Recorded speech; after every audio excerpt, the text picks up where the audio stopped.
বাংলাদেশের যত অর্থনৈতিক সংস্কার হয়েছে আপনারা নিশ্চয়ই অবগত আছে, সব অর্থনৈতিক সংস্কারের পেছনে বেগম খালেদা জিয়া, শুরুতে জিয়া রহমান সাহেব, পরবর্তীতে দেশনেত্রী বেগম খালেদা জিয়া। একটি গণতান্ত্রিক অর্ডার ছাড়া কোন দেশের অর্থনৈতিক কর্মকাণ্ড চলতে পারে না। এটা বারবার আমরা দেখেছি বাংলাদেশে। এই জন্য আজকের প্রেক্ষাপটে দেশনেত্রী বেগম খালেদা জিয়ার অনুপ্রেরণায় ব্যক্তি খাত যে প্রসার লাভ করেছিল, শুরু হয়েছিল জিয়া রহমান সাহেবের হাত দিয়ে, যেটাকে উনি অব্যাহত রেখেছিলেন। আমি কালকেও বলেছি যে অনুপ্রেরণা জিয়া রহমান সাহেব দিয়েছিলেন যে বাংলাদেশের উন্নয়নের মূল ক্ষেত্র হচ্ছে, মূল জায়গা হচ্ছে ব্যক্তি খাত।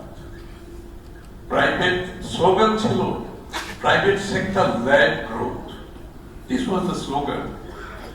এবং সেই ধারা জিয়া রহমান সাহেবের পর থেকে বেগম খালেদা জিয়া অব্যাহত রেখেছেন। তারেক রহমান সাহেব এটাকে সামনের দিকে এগিয়ে নিয়ে যাচ্ছে। বাংলাদেশের শুধু গণতন্ত্র নয়, উনি অর্থনীতিকে গণতান্ত্রায়ন করার ডেমোক্রেটাইজেশন অফ দ্য ইকোনমি, যে সকল মানুষের কাছে নিয়ে যাওয়ার জন্য যে সংস্কারগুলো করেছেন, যেগুলো এই সংস্কারের উপর দাঁড়িয়ে আজকে বাংলাদেশের অর্থনীতি এখানে এসে দাঁড়িয়েছে। সুতরাং গণতন্ত্র, অর্থনীতিকে গণতান্ত্রায়ন এবং বহির্বিশ্বে বাংলাদেশের সম্পর্ককে উনি মাল্টিল্যাটারালিজমের উপর জোর দিয়েছেন। কোন কান্ট্রি সেন্ট্রিক উনি পররাষ্ট্রনীতি করেন নাই। মাল্টিল্যাটারালিজম, যেটা ডেমোক্রেসির সাথে যায়, যেটা মুক্ত বাজার অর্থনীতির সাথে যায়, যেটা প্রাইভেট সেক্টরের বিকাশ ঘটার জন্য প্রয়োজন, সেই মাল্টিল্যাটারালিজমের বৈদেশিক নীতি উনি আমাদের দিয়ে গেছেন। বাংলাদেশের যত অর্থনৈতিক সংস্কার হয়েছে আপনারা নিশ্চয়ই অবগত আছে, সব অর্থনৈতিক সংস্কারের পেছনে বেগম খালেদা জিয়া, শুরুতে জিয়া রহমান সাহেব, পরবর্তীতে দেশনেত্রী বেগম খালেদা জিয়া। সেটা অর্থনৈতিক ক্ষেত্রে বলেন, এবং বিশেষ করে আমি বলবো যে বাংলাদেশের মূল যে প্রতিষ্ঠানগুলো, সেগুলোকে উনি রাজনীতিকরণ করতে দেন।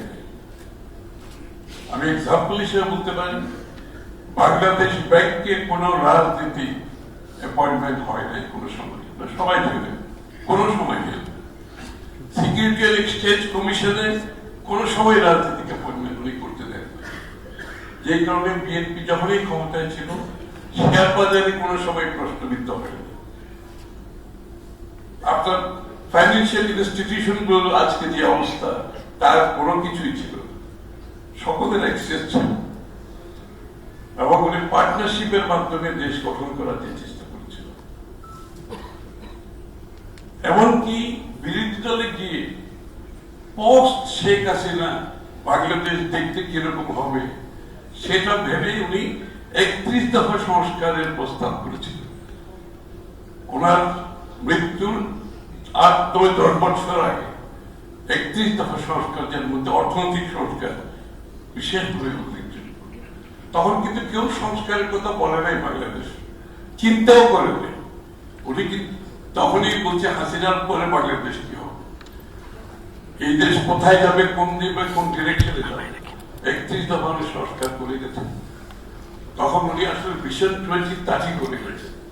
ভিশন 2030 পরে আমরা পরবর্তীতে তারেক রহমান সাহেব সহ মিলে, ওনার নেতৃত্ব, তারেক রহমান সাহেবের নেতৃত্বে 31 দফায় আমরা এসেছি পরবর্তীতে।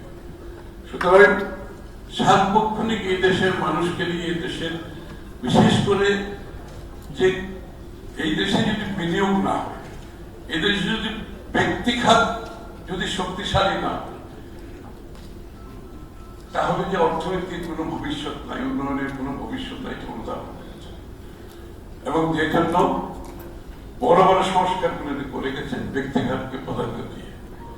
আমি একটা বক্তব্য বলে আমি শেষ করছি, শুধুমাত্র এই যে আজকে আমাদের ব্যুরোক্রেসি নিয়ে এত সমস্যার কথা আমরা বলছি বাংলাদেশে, যে cost of doing business, is of doing business যে ইস্যুগুলো আছে, এগুলোকে উনি প্রাণপণ চেষ্টা করেছেন একটি জায়গায় নিয়ে আসতে। এবং আপনারা জানেন কিন্তু বিএনপির সময় লাস্ট সরকার যখন ক্ষমতা ত্যাগ করে বিএনপি, গ্রোথ ছিল 7.06%, and the curve was looking like this.